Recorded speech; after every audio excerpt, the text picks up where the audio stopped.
जो फिल्में बनाते हैं ना उनको इन चीज़ों से फ़र्क नहीं पड़ता, जो प्रोजेक्ट बनाते हैं उनको शायद इन चीज़ों से फ़र्क पड़ता है। आई कैन बी रॉन्ग बट मैं ये प्रोडक्ट में बहुत believe, I am probably one of the result of this product. Idea कोई अच्छा या बुरा नहीं होता, हर एक को चांस मिलना चाहिए अपना आइडिया देने के लिए। Hello hello hello, welcome to Mirchi. अभी एक टर्म्स आ चुके हैं, massy cinema, artistic cinema. As on audience मैं नहीं मानता। मैं फिल्म अगर जाना है मैं देख के आता हूँ, 2-2.5 घंटे है, आपको कुछ सीखने मिलता है तो यू एंजॉय इट। सो आप लोग भी एज आर्टिस्ट, मुझे आपसे जानना है as an artist, as a technician, कि आप लोग भी तो सोचते हो कि ये कैटेगरीज है, massy cinema, art cinema? No, you should. No, I think as an artist हम लोग ये नहीं सोचते कि this is only meant for multiplex audience या ये BNC सेंटर के लिए।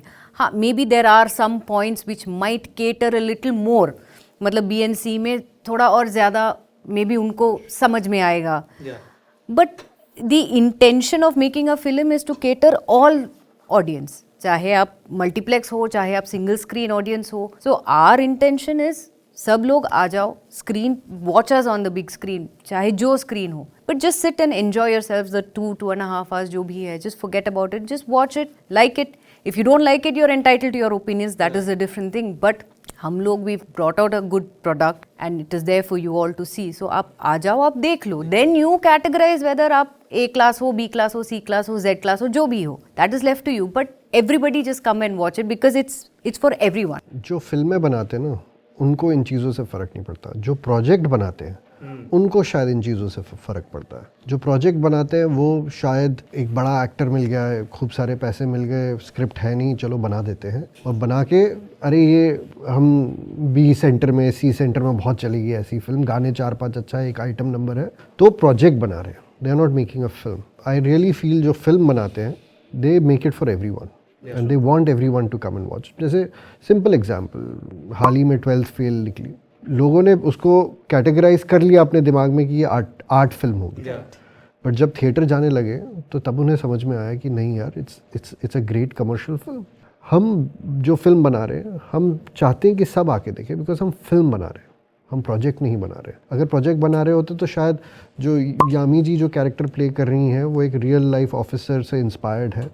अगर प्रोजेक्ट बना रहे होते तो हम बोलते हैं यार वो फीमेल ऑफिसर हटा दो, हम उसको मेल बना देते हैं और बड़ा स्टार ले लेते हैं। हमारा सबसे इम्पॉर्टेंट पॉइंट होता है कि let's make the best film possible. उसके बाद 23 फरवरी को जैसे हमारी फिल्म रिलीज होगी वो ऑडियंस के हाथ में, उसके बाद वो डिसाइड करेंगे। वैसे आप लोग सब ज़्यादा सोचते हो, ओवर थिंकर्स हो, कि कैसा है मतलब? No, not at all, Not at all. no. I think as he said कि वो हमारा काम ये है कि पिक्चर बनाना, उस करेक्ट इंटेंट से बनाना, बाद में तो ऑडियंस की हो जाएगी, तो ऑडियंस डिसाइड कर लेंगे क्या है। तो आई थिंक सोच के कुछ निकलने वाला नहीं है। I think the only intent and what satisfaction we get एक फिल्म करके, वो बहुत इंपॉर्टेंट है। आई थिंक इस प्रोजेक्ट से आपको क्या क्या सीखने मिला है, आप में क्या चेंजेस आए एज अ पर्सन? सीखने को तो बहुत मिला। एक तो कोलैबोरेटिव प्रोसेस था, बहुत ही डिफ़िकल्ट और चैलेंजेस से गुजरा हुआ प्रोजेक्ट था, क्योंकि एक तो सब्जेक्ट इतना बड़ा है, उसमें रिसर्च इतना है, तो एक ग्रेविटी के साथ एक सिनेमा बनाना जो एक चीज़ होती है कि एक रिस्पॉन्सिबिलिटी होती है। हर चीज़ आप जब करते हो तो एक होती है एंटरटेनमेंट अलोन के लिए फिल्म बनाना, कि आपको किसी को हंसाना है, लेकिन ऐसी फिल्मों में आपको एंटरटेनमेंट भी देनी है, सिनेमेटिक एक्सपीरियंस भी देना है, और at the same time you should understand what's the gravity of what you are handling. आप कोई सीन चूज कर रहे हो, आप कोई कैरेक्टर दिखा रहे हो, तो बहुत ही एक ग्रेविटी के साथ दिखाना पड़ता है, because it is a responsibility. मुझे अभी भी याद है जब अरुण गोविल सर को मैंने नरेशन दे दिया था फिल्म का, तो उन्होंने पहली बात की कि यार आप तो बहुत छोटे हो इस फिल्म के लिए। तो in a very positive way, in a very kind of inspiring way, कि बहुत बढ़िया है ये चीज़, आप आगे बढ़ो। बट आई थिंक वो बात बहुत इंपॉर्टेंट थी मेरे लिए कि ऑल B62 स्टूडियोज़ जिन्होंने, और आदित्य धर, लोकेश धर, इन्होंने जो ट्रस्ट बिल्ड किया था मेरे ऊपर, and they trusted, had the faith, तो it was my time to deliver it with complete conviction. और उसी समय सब कास्ट एंड क्रू, एक्टर्स जो इतने एक्सपीरियंस लेके थे फ्रॉम द इंडस्ट्री आ रहे हैं, उनसे सीखने को मिल रहा था। So I think that should never stop from my end, is what I realized, because everything जो शाश्वत हो, जब मैं शाश्वत के साथ कोलैबोरेट करके काम कर रहा हूँ, it's not just collaboration, it's also a process where I learn certain things from Aditya, I learn certain things from my actors. तो it is something that should continue, is what I realized. And political action thriller करने के वजह से I think somewhere down the line वो gravity बहुत बड़ी हो गई। If it was some other genre film, I don't know whether the process would have been the same. It's still different when you are handling such kind of a gravity वाला matured project, कि हमें एक responsibility दी गई है तो हम कैसे करेंगे। आई think that was great. Ma'am आपके लिए? I think half the words what AJ said was, I resonate the same thing. कि इतना the responsibility of an actor to bring the characters to life on screen and to make it look as convincing as possible. I think that was the biggest responsibility and that was a good learning experience because ये दूसरी बार है जहाँ पे मैं एक bureaucrat play कर रही हूँ. पहले तो मैंने एक साउथ में एक फिल्म किया था जहाँ पे I played the CM. That was a different role, that was completely different. यहाँ पे she is taken the responsibility of politically how they can handle the whole situation and in a very secretive mission and things like that. So वो responsibility भी थी and to make it look as convincing and body language वो सब सीखने के लिए that was a biggest learning experience for me and I have to thank all of them for entrusting me with such a big responsibility with this character. Yeah, sir, आपके लिए idea कोई अच्छा या बुरा नहीं होता, हर एक को चांस मिलना चाहिए अपना आइडिया देने के लिए. सो एवरी डे जब आप उस खुले माइंड से फिल्म बना रहे हैं, एवरी डे कहीं से भी आइडियाज़ आ रहे हैं जो कि it might be that spot दादा ने कुछ आइडिया दे दिया या इट माइट बी किसी असिस्टेंट ने आइडिया दे दिया, it might be that HODs ने कोई आइडिया दिया जो आपकी फ़िल्म को किसी और लेवल पे ले जाती है. तो you are learning every day and it's not only in films, आप किसी भी फील्ड में हैं, अगर आप अपने फील्ड से बहुत प्यार करते हैं और आप उसको बहुत सेल्फलेसली मतलब उस पर काम करते हैं तो कहीं ना तो कहीं आपको अपना ईगो हटाकर सबकी बात सुननी चाहिए. और and that is like the biggest learning we picked up again and again from all our films कि हर एक इक्वल होता है काम करते वक्त. And for this film also it was exactly the same, that कहीं ना तो कहीं हमारे बेस्ट आइडियाज़ होते हैं सबसे मुश्किल मौक़ों पे, वो बहुत रैंडमली आ जाते हैं. तब आप रियलाइज़ करते हो कि यार जो हमने ओरिजिनली सोचा था उससे भी बेटर हो गया. So I feel that the most important thing what I have learned while making films is कि you should be open to ideas. You should not bring your ego into कि यार ये मैंने सोचा है तो ये मेरा ही करेक्ट होगा, किसी और का करेक्ट नहीं हो सकता. And most importantly कि आपको कहीं ना तो कहीं ये समझ के चलना चाहिए कि everybody is working towards making a great film. आपकी पूरी टीम मेहनत कर रही है और बहुत ज़्यादा मेहनत कर रही है. और इस फिल्म में तो बहुत ज़्यादा मेहनत थी क्योंकि बहुत हॉस्टाइल एनवायरनमेंट, ठंड थी, कश्मीर में शूट कर रहे हैं, डिफ़िकल्ट सिचुएशंस थी एंड उसमें ऐसी चीज़ें पुल ऑफ करना, everybody is giving their 100%. That's the biggest learning I feel that I have understood while making films. जैसे आपने उरी में भी काम किया है सर के साथ, तो कुछ आपको डिफरेंस देखा सर के साथ काम करने में? मुझे difference actually he is very very calm. इनके साथ काम करना बहुत ही एफर्टलेस होता है. कैसा होता है जब इनकी स्क्रिप्ट आती है तो इनकी स्क्रिप्ट इतनी ज़्यादा वेल रिटन होती है. जैसे उरी की script was 93 pages if I am not wrong, 91 pages if I am not wrong.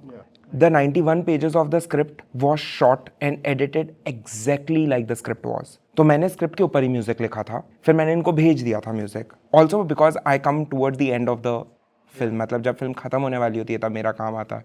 तो इस सारी फिल्म में मुझे ये सीखने को मिला है कि बिना बोले कैसे काम करवाना है. हर एक के प्रोफेशन में कुछ ना कुछ चैलेंजेस होते ही, अप्स एंड डाउन्स आते हैं हर एक की लाइफ में. तो जो लोग ये देख रहे हैं तो आप उनको क्या बोलना चाहोगे जिनके लाइफ में कुछ अप्स एंड डाउन्स है? आई थिंक मैं तो खुद भी स्टार्ट ही कर रहा हूँ, तो I think me giving a suggestion as somebody is going to be very wrong. But मुझे एक लग रहा है कि एक एज अ दोस्त मैं कह सकता हूँ उनको. मैं गोवा से आता हूँ, मैंने 3 शॉर्ट फिल्म्स की, 2 शॉर्ट फिल्म्स को नेशनल अवार्ड मिला. Then I met Aditya. Then we did 2 films now. This is the first theatrical release film. And everything happened one after the other and one thing led to another. इस पूरे बीच में बहुत कठिनाइयाँ आई. करीबन 8 साल लगे मुझे भी, थिएटर से फिल्म, वहाँ से मैं इंजीनियरिंग बाय प्रोफेशन हूँ, बाय डिग्री हूँ, और मतलब both. Actually my mother is from Mumbai, my father is from Goa, so I have been born and brought up in Goa. तो ये सब करते वक्त किसी को ये नहीं लग रहा था कि ये पॉसिबल है कि एक बंदा गोवा से उठकर बम्बई जाएगा. देखिए, एक्टर बनना एक अलग फील्ड वाली चीज़ होती है. डायरेक्टर बनने के लिए आपको इतने सब लोग, 300-350 लोगों का crew, a producer, a studio, they need to back you, they need to trust you. With a film which is in this industry, it's very difficult. I mean, it's close to kind of impossible, but it is not impossible is what I want to say. Ups and downs आते रहेंगे, लेकिन आज जब मैं देखता हूँ कि कोई चीज़ हमने एज अ ग्रुप भी हमने जो डिसाइड की थी, या on set whatever I work with my actors and we thought this dialogue needs to come like this, and when it comes in the teaser and when the audience is एक तरीके से response देता है, I think that satisfaction के लिए आप काम कर रहे हो. मतलब आज my entire state and my people who are in Goa also, they are feeling very emotional and proud. But at the same time जब बात आ रही थी जाने की, तब जाके आपको वो डिसीजन अकेले ही लेना पड़ेगा, आपको उन कठिनाइयों को अकेले ही फेस करना पड़ेगा, तब जाके आप you can go ahead. As a friend I am just saying it's possible, don't give up. But I also feel, एक पॉइंट मैं यहाँ दोहराना चाहता हूँ, पैशन और इंटरेस्ट के बीच में डिफरेंस होता है. इंटरेस्ट इज समथिंग ना जो आपको 10 बार फेल हो जाओगे आप गिव अप कर दोगे. पैशन एक चीज़ ऐसी होती है जो it just doesn't let you give up. Ma'am मेरा फंडा बहुत सिंपल है. I don't know whether I can be wrong, but मैं ये प्रोडक्ट में बहुत believe. I am probably one of the result of this product that keep working hard, because one day or the other your hard work will definitely pay off. चाहे जो हो, you definitely. I have also faced a lot of ups and downs and I don't know where I am right now. शायद मैं वहीं पे हूँ, but never give up. Keep fighting for what you believe in and just keep working hard. Yeah sir So I really believe in three words. One is intent, the second word is relentless, and the third word is excellence. मुश्किलें आएंगी, but you have to keep fighting. जब वहाँ पहुँच जाओ तो आपका quality, nobody should be able to match your quality. वैसे जैसे मैंने ट्रेलर में देखा कि एक सीक्रेट मिशन है, टॉप सीक्रेट मिशन है, वैसे आप लोग की क्या एक मिशन है लाइफ में, personally and professionally both? As a film maker, क्योंकि हमने ये लाइन चूज़ करी है, हम हमेशा चाहेंगे कि इस लाइन के थ्रू हम कुछ ऐसा क्रिएट कर सकें जिसमें पूरी दुनिया हमें नोटिस करे. Be it standing at the Oscar or be it standing at the BAFTA. कुछ ऐसा क्रिएट करे जो हमारे पूरे कंट्री को हमारी इंडस्ट्री के प्रति गर्व महसूस कराए. तो that is the ultimate goal eight the end of the day. मैं पर्सनली समझता हूँ वो हमेशा आपसे बहुत ऊपर होना चाहिए. और मुझे जहाँ तक लगता है कि हमारा गोल यही होना चाहिए कि हम अपने देश को उस मुकाम पे लाए जहाँ पे पैरासाइट से साउथ कोरिया पहुँची, या जहाँ पे क्राउचिंग टाइगर से चाइना पहुँची. हमारे को भी उस मुकाम पे लाना चाहिए जहाँ पे पूरी दुनिया खड़े होके ये कहे कि हिंदुस्तान से ऐसी फिल्में आ रही हैं. आपके लिए? For me right now at this point अगर आप पूछोगे तो I am just waiting for 23rd, because ये फिल्म तो आएगी 23rd को, तो सबको पता चलेगा कि what the movie is all about. जिनको पता नहीं है कि आर्टिकल 370 क्या है, they will all know what it is all about. So वो अभी के लिए ये मिशन मेरा as an actor, that is the mission, that people know what the movie is all about and what article 370 is all. या आपके लिए? Even for me ये पहली फिल्म है मेरी जो थिएट्रिकली रिलीज़ हो रही है. तो एक तो मैं बहुत लकी हूँ कि पहली फिल्म थिएट्रिकल जा रही है, and that too it's such a big scale film.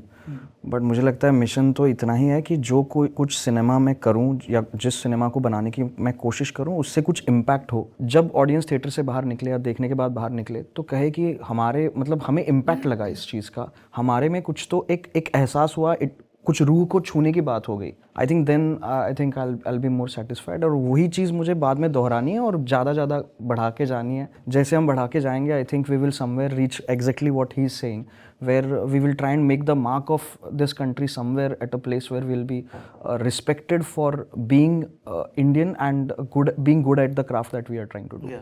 Article 370 trailer इतना पावरफुल है, ठीक है. आई फील कि ट्रेलर में एक फीलिंग है जो आप बताना चाहते हो. ऐसा नहीं कि एक फिल्म बनानी थी, बिजनेस करना था, एक फीलिंग है जो समझ आ रहा है इस ट्रेलर से. अभी करंट सिचुएशन क्या है, स्टेटस क्या है, एक्साइटमेंट है, नर्वसनेस, सच बताओ. आई थिंक एक्साइटमेंट है because it's a theatrical release. 23rd the film is releasing and जो रिस्पॉन्स है ऑडियंस का बहुत ही बढ़िया है. तो हम बस रुके हैं कि 23 तारीख को जब रिलीज होगी तो कैसा रिस्पॉन्स होगा, how the audience looks at it and how they react will be something amazing to see. या आप सबके लिए सच बताओ. सी फॉर मी मैं हमेशा ये सोचता हूँ कि जब आप फिल्म बना रहे होते हो आप अपना बेस्ट देकर, जितना अपना बेस्ट दे सकते हो उतना कोशिश करोगे. उसके बियॉन्ड अ सर्टन पॉइंट उसका फिल्म का क्या रिज़ल्ट आता है वो आपके हाथ में नहीं होता. बट हमारा जो पॉइंट ऑफ व्यू ये है कि जो ये फिल्म बनाई है उसमें हमने बहुत मेहनत करी और बहुत अच्छे इंटेंट से बनाई. And it's a very patriotic, very strong film. The subject is very strong और हम चाहेंगे कि जितने ज़्यादा लोग इसको एंजॉय कर सकें उतना ही हमें भी अच्छा लगेगा.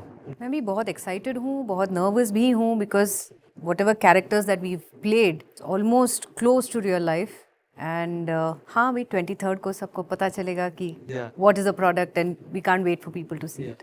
आप बहुत ही शांत बैठे हो. कि मतलब ऐसी कोई शांति हो कि मैं जनरली शांति रहता हूँ. तो इस पे कुछ आपको बोलना है, एक्साइटमेंट, नर्वस? देखिए आपको ना डायरेक्टर का पॉइंट ऑफ व्यू मिला और प्रोड्यूसर का और एक्टर का पॉइंट ऑफ व्यू मिला. I am a technician, I am a music composer of the film.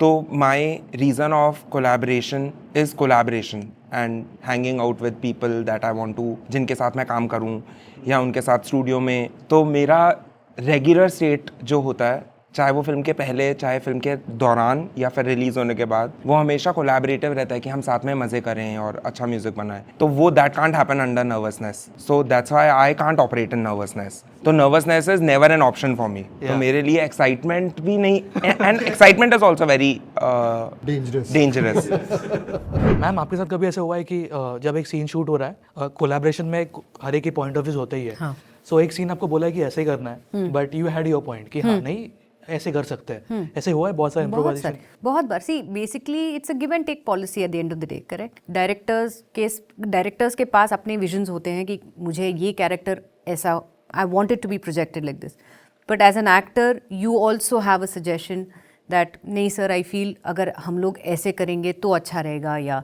Because at the end of the day it's a team work and we want to make the whole story presentable, the scene as make the scene as convincing as possible. वही intent है at the end of the day. Particularly I'm saying about this film, Yami Gautam ji and she also, both of these actors, I mean, because see I'm a young director, okay, and I'm coming on the floor with thousands of things in my mind. Okay, this is how I have to do, this is how I have to do that. So you need that freedom also, at the same time a chemistry that a director gets on the floor so that he can actually experiment, at the same time get what he wants and also finally output अच्छा आ जाए. So I think because the process that she just described was happening throughout the set on everywhere, you know, like I think we shot the first 7 days, we only started with the whole thing about Parliament office, Prime Minister's office and all those scenes we started with. So मेरे लिए बहुत important था, even with Yami, the first time I had, it was a heavy scene. It's not like आप progression build कर सकते हो कि छोटा सा हल्का सीन पहले, बिकॉज शेड्यूल उस तरीके से बनते हैं. तो प्रोग्रेशन बिल्ड करने की हमारे पास वो अपॉर्चुनिटी नहीं थी. हम डायरेक्टली अटैक कर रहे थे वो scenes because of whatever reasons which are heavy. But I think because of this process being so democratic and so open and so cool, you know, कि वो आप जैम कर रहे हो बेसिकली. आप बातें जब कर रहे हो कि हम इस तरीके से ब्लॉकिंग कर सकते हैं या उस तरीके से ब्लॉकिंग कर रहे हैं, you are not really taking the pressure of what you're doing, rather you're just jamming, ये ऐसा कर सकते हैं या वो वैसा कर सकते हैं, what do you think? And even as an actor, when she or Yami both give me that freedom and also give me suggestions which are helping the film, it just makes the whole process effortless. It's simple and it's easier, and at the same time you're making a better scene out of it. So I think that is very important when actors also give that freedom to the director. It is very crucial, because then otherwise क्या होता है कि अगर मान लो कहीं पे actor ने वो फ्रीडम नहीं दिया, तो अगली बार director will have a like a prerequisite notion about something कि ये मैं ना, ये आइडिया तो आ गई लेकिन मैं नहीं बोलता अभी यार, अभी ये नहीं बोलते, दिस इज जाने दो अभी ये, यू नो. बट वो होगा तो बाद में it's a different, because at the end of the day I think both side पे वो क्रिएटिव फ्रीडम रहना चाहिए कि you need to see what is their vision. And I think they should see what our vision is all about. Uri के time पे तो I was really young, but I had as much right on the edit, on music obviously, on dialogues and on things that I would generally not have, you know. But just by the virtue of me being associated with him, I would always get that opportunity and he would always ask me, Kisha, what do you think about it? As a composer, obviously, कि आपको as a composer क्या लगता है, and that applies not just to me, that applies to everybody in B62 now. जब आप कभी कोई चीज़ कर रहे हैं, कोई भी काम कर रहे हैं, थोड़ा सा मतभेद हो जाए, लाइक डिफरेंस ऑफ ओपिनियन हो जाए, there is a simple solution to that. या फिर तो आप मेरे को अपने लॉजिक से समझाओ या मैं आपको अपने लॉजिक से समझाता हूँ. अगर आपने बेटर लॉजिक दे दिया, your thought will be applied. It's a simple system which like my brother Lokesh and I and a lot of other people have worked around in our company, and we genuinely believe in that. While we are growing older, हमारे को भी ये समझना बहुत ज़रूरी है, like my brother and I, that एक 22 साल के, एक 21 साल के लड़के के दिमाग में या लड़की के दिमाग में क्या चल रहा है, दुनिया कहाँ पहुँच रही है. वो बहुत डिफ़िकल्ट है कि अगर हम एक आइसोलेशन में रहें और हम सोचें कि जो हम बोल रहे हैं वो बिल्कुल करेक्ट है और हमें फिल्म ऐसी ही बनानी है, फिर हमसे बड़ा बेवकूफ़ कोई नहीं होगा. तो एक चीज़ मैंने नोटिस की कि आपके जो ट्रेलर्स होते हैं काफ़ी इंटरेस्टिंग और पावरफुल होते हैं, लाइक द BGM ऑल्सो, या फिर बहुत फास्ट कट्स होते हैं जो काफ़ी इंटरेस्टिंग बनाता है. और इसका भी ट्रेलर वही है, वही जोन में है. It's very fast and it's very on point. तो ये सीक्रेट का एक परफेक्ट ट्रेलर बनाने का, क्योंकि बहुत लोग आजकल बोलते हैं ना कि यार ये ट्रेलर में स्टोरी रिवील कर दी, बट आपके ट्रेलर में वैसे नहीं होता। तो आपके लिए what is the most important thing एक बढ़िया ट्रेलर बनाने के लिए? इंस्टिंक्ट है। I think it's a team effort, there are lot of people working behind it, मतलब director is there is music director is there is जो trailer cut करते हैं, that whole company is there. And see again हमारी company में एक बहुत अच्छा system है जहाँ पे that trailer goes for approval to everyone and everyone has a right to say कि यार ये बेटर हो सकता है, यार ये। सो जब आप उसको उस नज़रिए से देखते हो जहाँ पे आपको पता है कि स्लाइटेस्ट ऑफ मिस्टेक हम करेक्ट कर सकते हैं क्योंकि किसी ने पॉइंट आउट करी है, देन आई थिंक चांसेस होते हैं कि आप जो भी प्रोडक्ट निकाल रहे हो, जैसे ट्रेलर निकाल रहे हो, उसमें उतने फ्लॉज होने के चांसेस थोड़े कम हो जाते हैं। इतने सारे ट्रेलर लोगों ने नहीं देखे हैं जो आए, और कितने सारे लोगों के फीडबैक्स थे। उसके बाद एक ऐसा ट्रेलर था जो सबके फीडबैक को लेकर के इन लोगों ने काटा, और फिर वो जब मैंने देखा था तो I also had the same reaction like you had, that now we've gotten it right. But that, I think that is the power of collaboration. All the best to you guys. एक बार जोरदार ताली होनी चाहिए for the team. Thank you. Thank you. Thank you so much. I just like to say 23rd February को Article 370 release हो रही है, so please do come and give us all your love, support and encouragement.